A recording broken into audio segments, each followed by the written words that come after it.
startující dvojicí Nagmet Kanžany a Dlon jezdecká společnost Císařský ostrov. Nagmet sedle 16letého Štína po Akordva. Dvojice má zvoněno. Připravuje se Miroslava Křivancová Ultimo Damarlo, Tereza Kamírová Smoky.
Čas 1:92 znamená 3 body za čas pro Nagmet Kanžany a Dlon. Třetí startující dvojicí je Miroslava Křivancová. Ale teď jde o to, jestli jde se Cecílií či Adlonem. Poslední start Nagmet Kanžany ze CR, jezdecká společnost Císařský ostrov. Je jasné, že Nagmet vyhraje v této soutěži. Jde o to, jestli náhodou ještě nevidíme rozskakování. Že by Nagmet zajala stejný výsledek jako svým prvním koněm, kde dokončila za 3 trestné body za čas.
Nagmet Kanžany z CR. No a special dortí tady na věži, další něco sladké.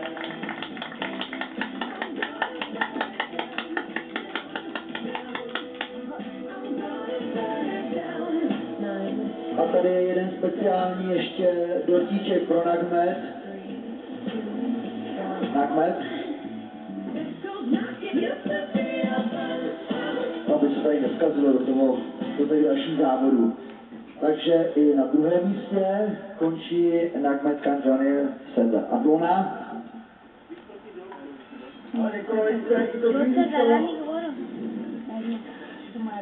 Na místě třetím Míše Šínová Karsy, jezdecká společnost BBL Center.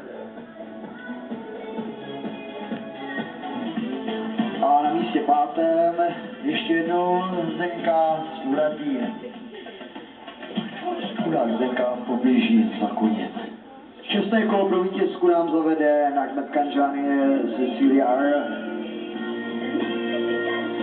Takže čestné kolo pro vítězku umístěné zavádí Nagmet Kanjanil. Vítězka skokové součeru SYS Top Tour.